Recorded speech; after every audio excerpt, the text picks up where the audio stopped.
Romanos 3, versículos 9 a 20, ele vai chegar às conclusões em relação ao pecado e que nenhum homem é desculpável diante do Senhor. Ele diz o seguinte: que concluiremos então, né? Estamos em posição de vantagem? Não. Já demonstramos que tanto os judeus quanto os gentios estão debaixo do pecado. Como está escrito, não há nenhum justo, nenhum sequer. Não há ninguém que entenda, ninguém que busque a Deus. Todos se desviaram, tornaram-se juntamente inúteis. Não há ninguém que faça o bem, não há nenhum sequer.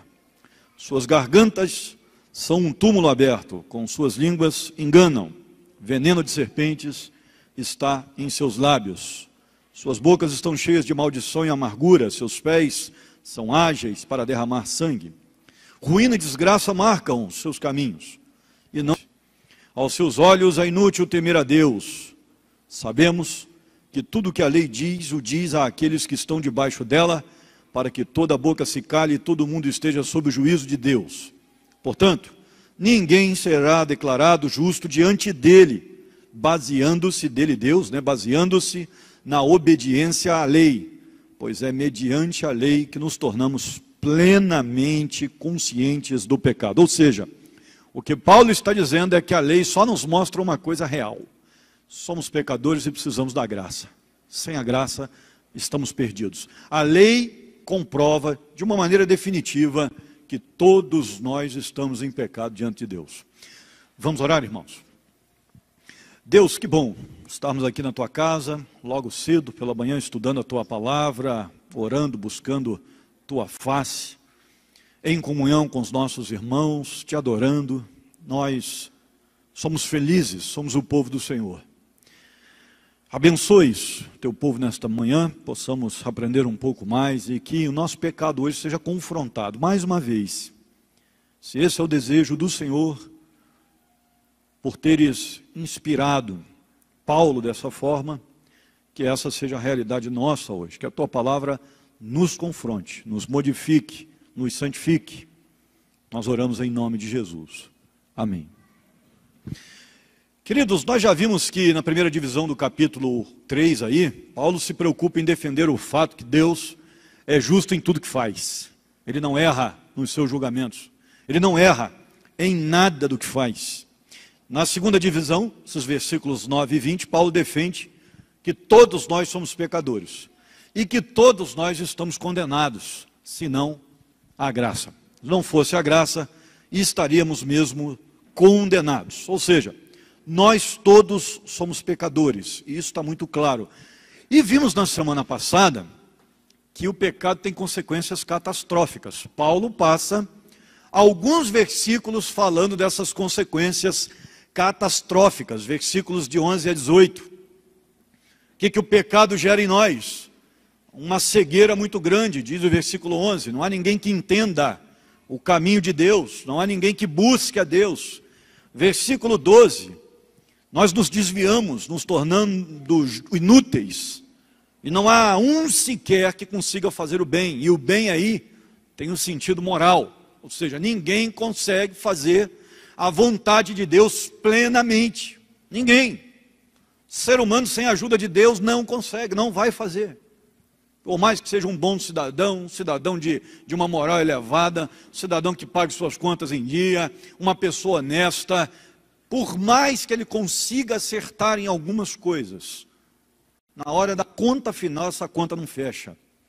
Porque essa pessoa terá pecados a serem descobertos, claramente. E por conta desses pecados, essa pessoa será condenada. Então não tem como correr. Paulo vai dizer, não há um justo sequer, versículo 12.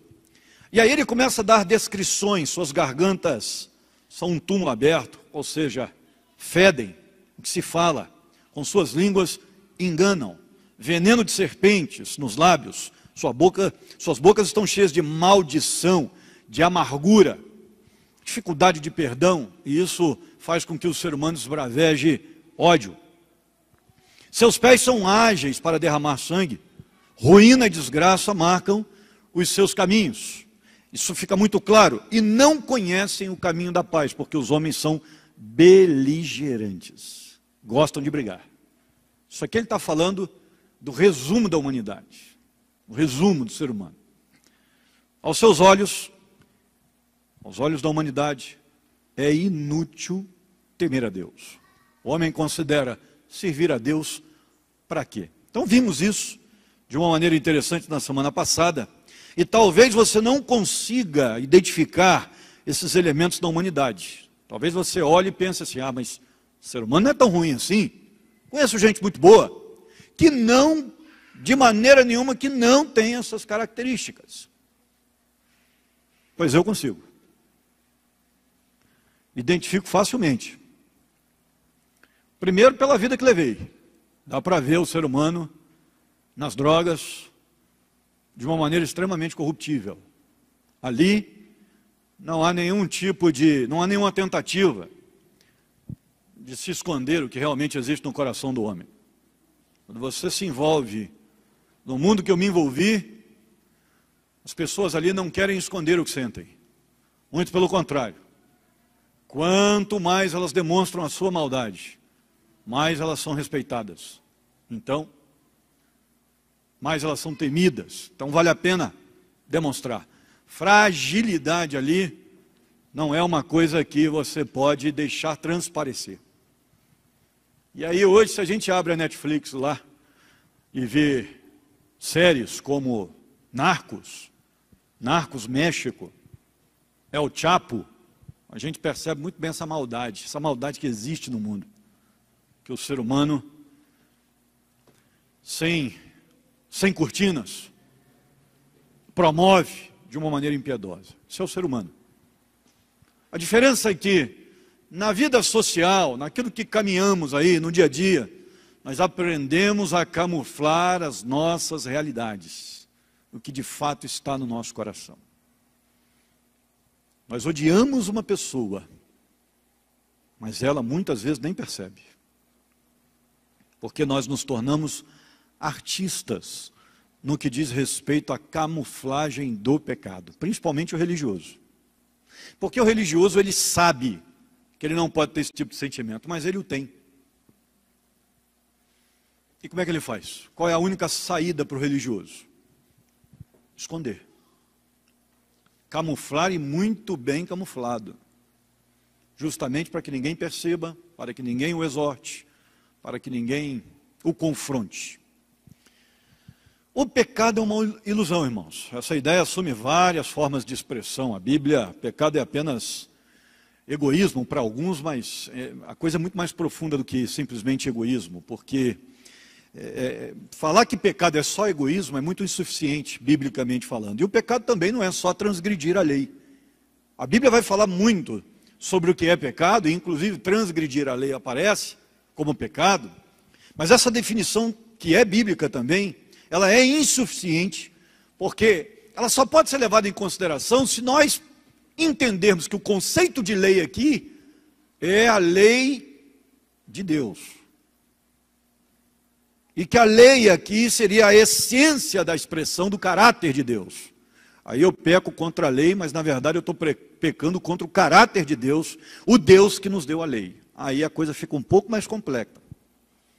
Pecado é qualquer coisa praticada ou pensada contrária ao caráter de Deus. Assim fica mais fácil da gente entender. Se eu faço alguma coisa, ou penso alguma coisa, ou deixo de fazer alguma coisa, contrária ao caráter de Deus, àquilo que Deus é, eu estou pecando. Aumentou o leque aí, querido? Deu uma aumentada? Conseguiu perceber que o pecado é uma coisa séria? E a teologia ainda vai falar de pecados por comissão e pecados por omissão. E é por isso que eu falo, para estudar teologia é uma maravilha. Porque a coisa se aprofunda, você consegue descortinar algumas coisas que você antes não via. Eu nunca tinha ouvido falar em pecado por omissão. Pecado para mim era algo que eu fazia. Agora, algo que eu deixava de fazer, ou deixaria de fazer, isso nunca passou pela minha cabeça. Mas a Bíblia tem textos bíblicos claros para isso, né? Tem textos claros para isso. Se alguém sabe que deve fazer o bem e não faz, peca. Se você sabe que seu irmão precisa de alguma coisa, você não dá, peca. Não volte as costas para aquele que lhe pede emprestado. São vários os textos que, se você deixar de fazer, você também peca. Dependendo do que for. Então ainda tem o pecado por omissão. A Bíblia diz até que se você não tiver uma vida de oração, você peca. Quantas vezes você já pecou por isso? Simplesmente por não orar. Quantas vezes?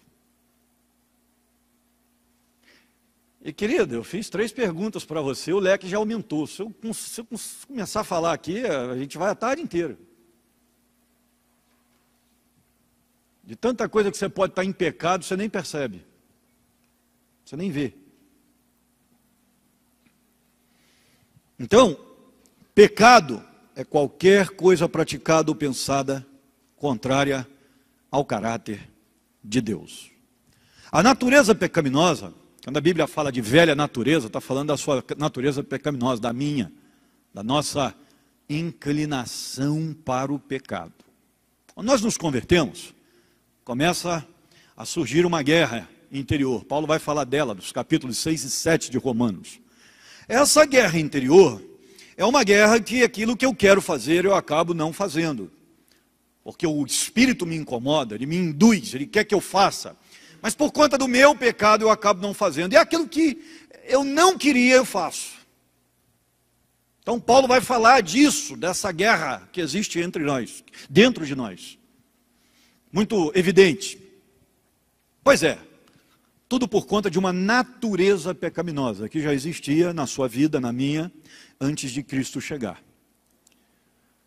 Por natureza somos rebeldes contra Deus, nós queremos fazer aquilo que queremos, e não aquilo que Deus deseja. Nós não queremos viver para a glória de Deus, fazer vontade de Deus, não, queremos viver para a nossa glória, para aquilo que nós desejamos, para os nossos sonhos, nossas vontades. E fazendo isso, a gente acaba capotando pela vida. Uma das melhores expressões para isso, figuras de linguagem, sei lá, um exemplo, para isso é o carro. Eu sempre gosto de usar esse exemplo. A vida do crente é como se fosse um carro que bateu contra a parede a 250 km por hora e amassou o chassi. Quem entende um pouquinho de carro aí sabe que amassou o chassi, dificilmente você tem tecnologia para voltar ao normal. Geralmente o carro que amassa o chassi é perda total. Você já entrega para o ferro velho, não vale a pena investir. Fica mais caro, melhor comprar um carro novo. E mesmo assim não tem garantia de que vai ficar bom. Chassi é aquela coluna vertebral do carro que tem embaixo, que segura o peso. E quando aquilo bate e amassa, o carro anda torto para o resto da vida. E se andar torto, vai comer pneu, vai acabar com suspensão, vai dificultar para calibragem, para regulagem dos conceitos que existem ali, das questões que existem na direção. Você vai ter uma série de dificuldades. Alinhamento do carro, nada disso você consegue. Ou seja, lá no Éden, nós batemos numa parede a 250 km por hora. Estamos todos com um chassi empenado. E é por isso que a Bíblia vai dizer que a gente tem que nascer de novo. O carro tem que ser feito de novo. Não dá para recuperar. Por isso que na Bíblia, carne não se santifica, não se recupera. A carne tem que morrer. E é por isso que você morre, e é por isso que eu morro. A morte física, ela serve para isso. Ela sepulta o chassi empenado, para nascer um chassi novo, que não tem mais essa inclinação.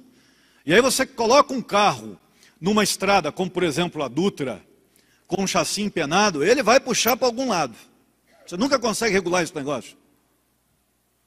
E aí o crente passa a vida inteira fazendo força, porque o carro está puxando para o lado da mureta, e ele passa a vida inteira vigiando aquele negócio, para que ele não perca a direção. Está empenado.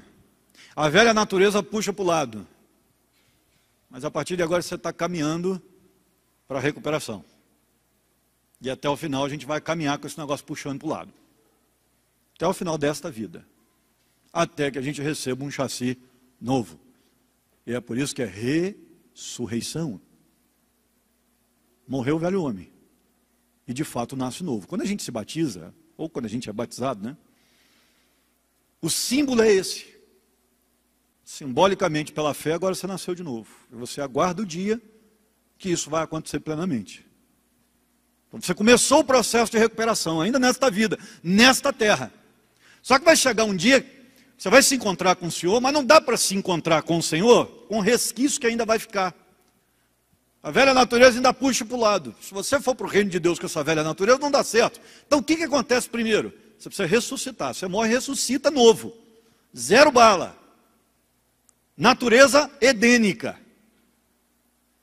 E aí então você está tranquilo para viver com Deus para o resto da vida. Nunca mais vai puxar para um lado. Mas até chegar lá,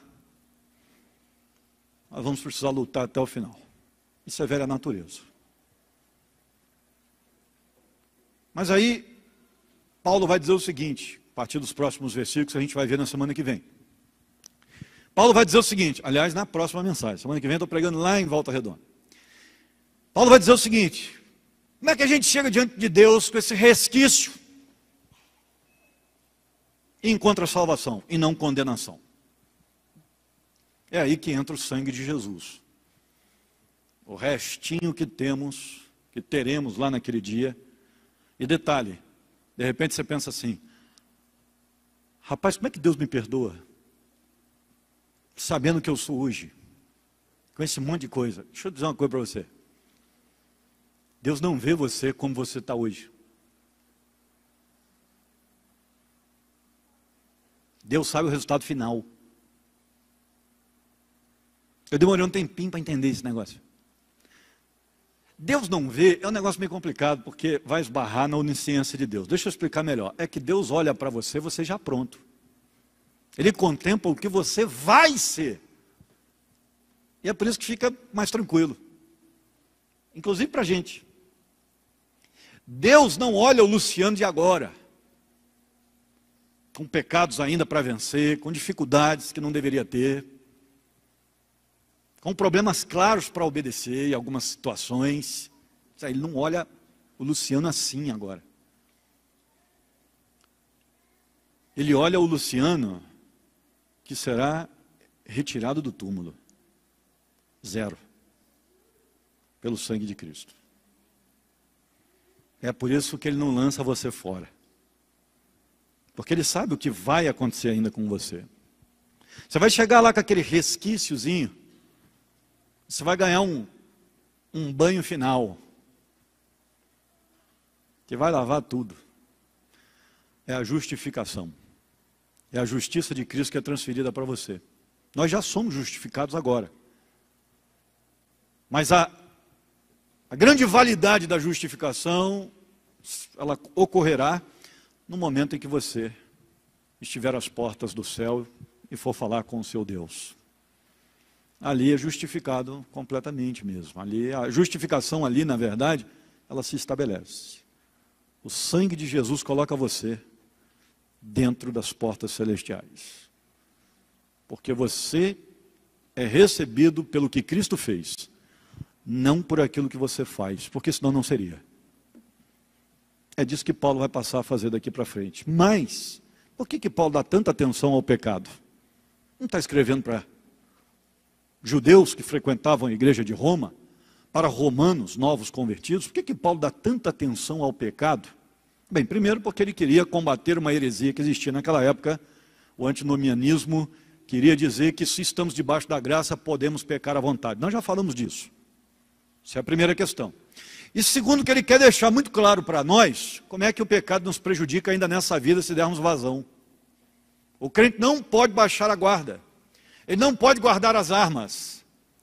O pecado é catastrófico. O pecado prejudica as nossas famílias, prejudica os nossos casamentos. O pecado nos impede de nos aproximarmos das pessoas. Ele afasta as pessoas. O pecado pode prejudicar a nossa saúde.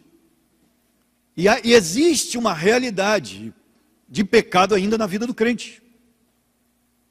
E é isso que o mundo aí fora não entende. O mundo aí fora acha, entrou para a igreja, você não pode pecar mais. Agora você é crente. Não. A ideia não é essa. A ideia correta é o seguinte: nós estamos todos aqui em recuperação. Estamos tentando dar uma alinhada no chassi. Mas, queridão, o chassi continua torto. Está todo mundo em batalha aqui, está todo mundo em luta. Isso significa que não tem ninguém perfeito. Todo mundo vai errar. Todo mundo vai ter dificuldade. E a Bíblia, ela vai dar informações sobre essa realidade do pecado na vida do crente. 1 João 1, 8 e 10, o pecado existe na vida do crente. Inclusive a Bíblia vai dizer que se alguém pecar entre nós aqui, nós temos um advogado justo, que vai nos defender. E qual é o padrão para o cristão acertar? 1 João capítulo 1, versículo 7 vai dizer que precisamos andar na luz de Cristo, na luz da palavra. Nós precisamos ser iluminados pela palavra de Deus. Cristo diz, a gente obedece. Esse é o caminho. O que não dá é para virar as costas para o que Cristo diz. Nós precisamos levar isso a sério.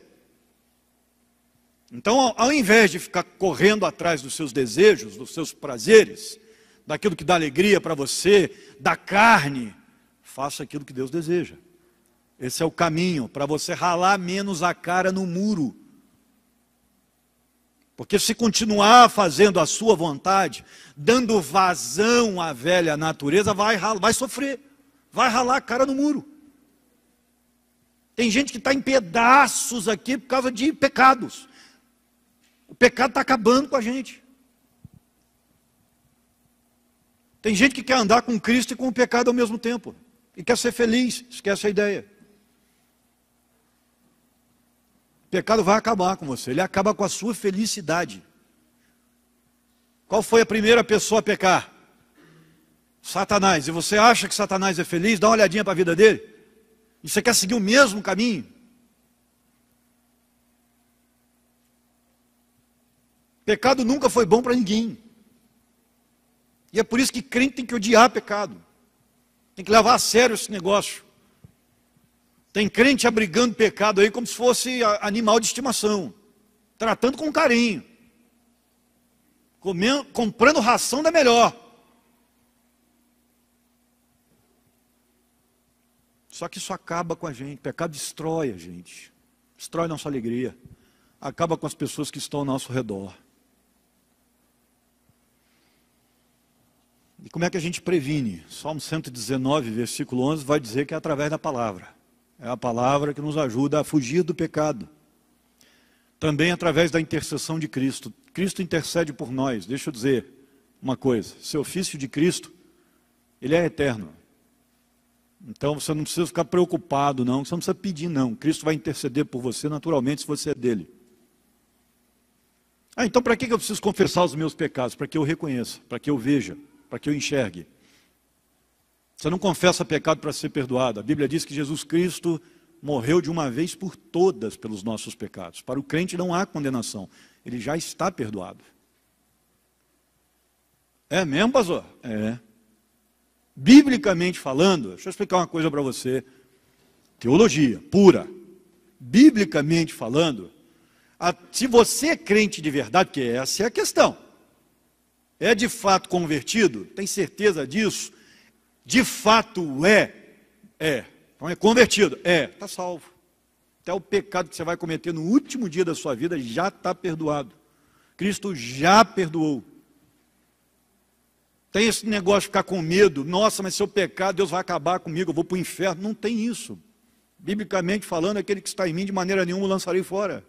Tem como correr dessa realidade. Tem gente que não gosta de falar dessa realidade, porque o povo vai querer pecar à vontade. É aí que está. Se é crente de verdade, é regenerado. A inclinação para o muro mudou.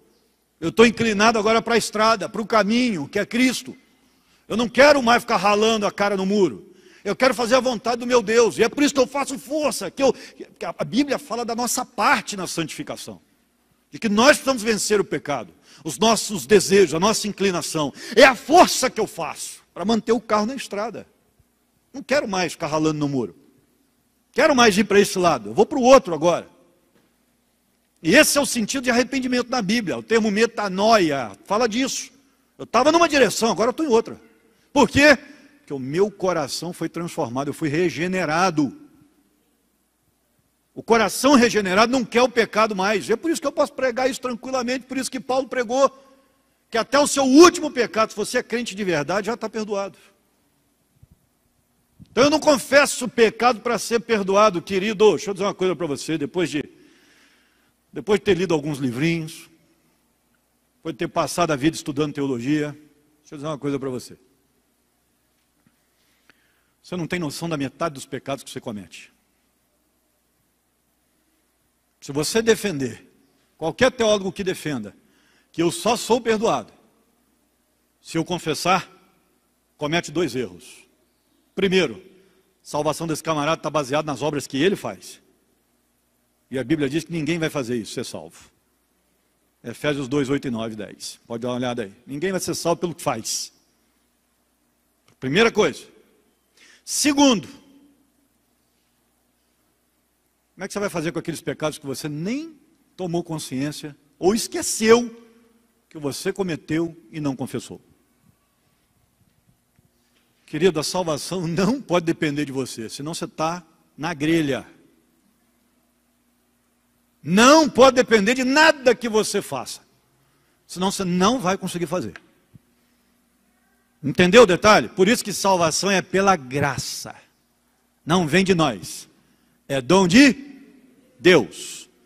Então eu posso pecar à vontade? Pode, isso só mostra que você não é crente, que você está inclinado para o muro ainda, porque quem é crente de verdade não está inclinado para o muro, ele quer andar na estrada que é Cristo.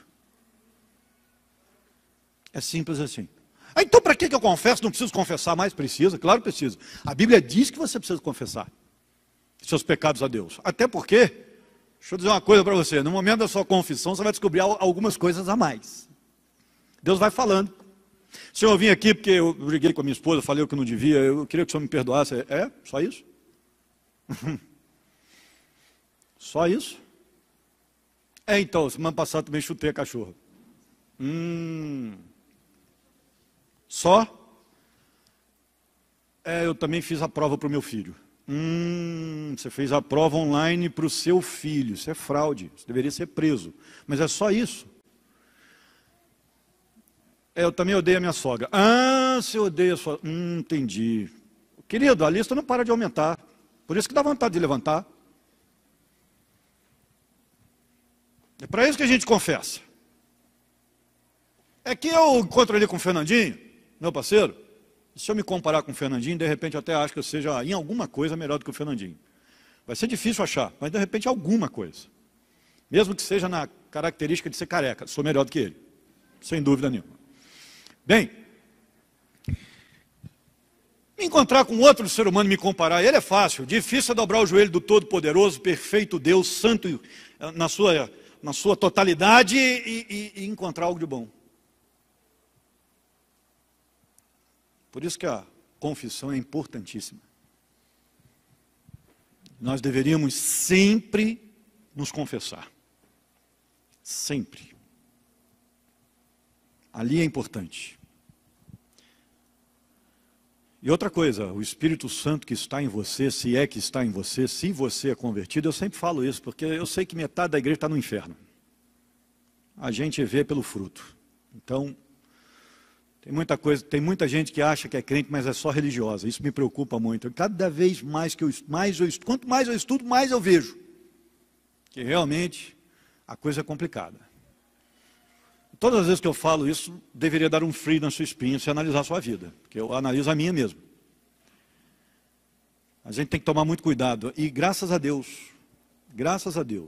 eu tenho visto melhoras grandiosas na vida do nosso rebanho. Eu glorifico a Deus por isso.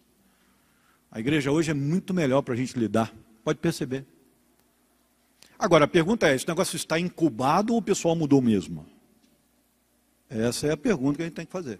Os corações de fato estão mudando? Porque eu tenho visto uma melhora significativa nos nossos relacionamentos, na nossa comunhão, no respeito, em várias áreas. Você vê um povo hoje muito mais unido. Então, eu tenho visto melhoras. Eu não estou aqui para falar que... É porque quando a gente fala de metade da igreja do inferno, a gente está falando num contexto global, né? Tem muita gente brincando com Deus e tem muita igreja brincando com Deus. Então, é uma realidade. Mas se de fato o Espírito Santo está aí, saiba que ele o guiará pelo caminho da verdade. Em vários momentos ele vai dizer assim, ó, pisa no freio, diminui, essa curva vai jogar você na parede, freia, sua inclinação aí é muito forte, fuja dessa curva, saia daí. Ou então em alguns momentos ele vai dizer, olha, para tudo, vamos orar. E eu vou ensinar você a orar. Para. Vou orar com você. O Espírito Santo intercede por nós com gemidos inexprimíveis. Se o Espírito Santo não consertasse as nossas orações, queridos, a gente casava errado. A gente não aceitava o chamado, a gente ia fazer um monte de besteira na vida. Quando você ora, o Espírito Santo não leva em consideração, não. Que é a função dele. O Pai não leva em consideração, não. Como é que funciona isso na Trindade? Isso é um mistério. Mas o Espírito Santo vai ajudar. Se você tem caminhado com Deus, o Espírito Santo vai ajudar. Não se esqueça disso. Deus traçou para o homem uma estrada real. Colocou o homem com o propósito de caminhar nessa estrada para chegar até Ele. Essa estrada é Cristo. Eu sou o caminho, a verdade e a vida. Quem não voltar as costas para essa estrada, vai chegar lá. Porque Deus garante. E se você está nela, levando a sério, a Bíblia fala do caminho estreito, onde poucos entrarão por ele. Nós que estávamos desgarrados como ovelhas, cada um se desviava pelo seu caminho. A ideia do carro, né? Cabe, é muito interessante. O chassi empenado me levava para outro lado. Mas Deus teve misericórdia. Nos chamou para o caminho do Filho do seu amor. E hoje nós podemos caminhar. Eu tenho encontrado gente destroçada pelo pecado. Destroçada. Casamento em pedaços. Vida emocional entregue à depressão, à ansiedade. Tenho encontrado muita gente cheia de amargura, de tristeza, gente com ódio, de morte. Eu tenho encontrado gente que não consegue se desvencilhar da pornografia. Tenho encontrado gente que não consegue largar o amor ao dinheiro. Pessoas que são adúlteras por natureza, cheias de sensualidade, de perversão. Eu tenho encontrado pessoas que só pensam em crescer na carreira profissional e para isso fazem qualquer coisa. Gente que decidiu desdenhar de Deus para seguir a vida em prazeres, sem perceber que isso acaba com a alegria. O pecado destrói a gente. Que coisa terrível é o pecado. A ponto de que, para que Cristo pudesse sofrer a pena dele em nosso lugar, ele tivesse que morrer uma morte, e morte de cruz.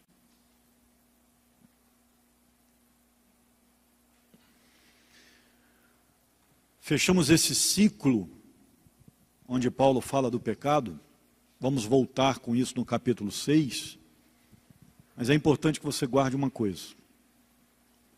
Todas as vezes que você cede ao pecado, você rala mais um pouco o seu corpo no muro.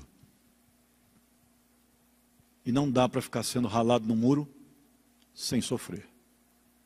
Sem a dor tomar conta do seu ser. Toda ralada que você dá traz consequências ruins para você mesmo. O pecado é nocivo. E nós nunca podemos nos esquecer disso. O pecado é nocivo. Não pense que está lhe fazendo bem, porque não está. Se pudesse fazer o bem, nós não precisaríamos ser salvos dele. Vamos orar? Deus, obrigado pela tua palavra. E que nós consigamos nos desvencilhar do pecado à medida que caminhamos com Cristo. Claro que isso vai acontecer naturalmente se a nossa caminhada for verdadeira. Mas a Bíblia vai nos dizer claramente que precisamos operar a nossa santificação, a nossa salvação. Que nós perseveremos, Senhor, com forças que Tu nos dás e que tenhamos a direção, ó Deus, sempre nítida diante de nós que queremos tomar. Que ela seja caminhar cada vez mais para perto do Senhor. Nos tires, ó Deus, do muro. Nós possamos fazer a Tua vontade, até porque uma vida na estrada correta é sempre uma vida mais segura.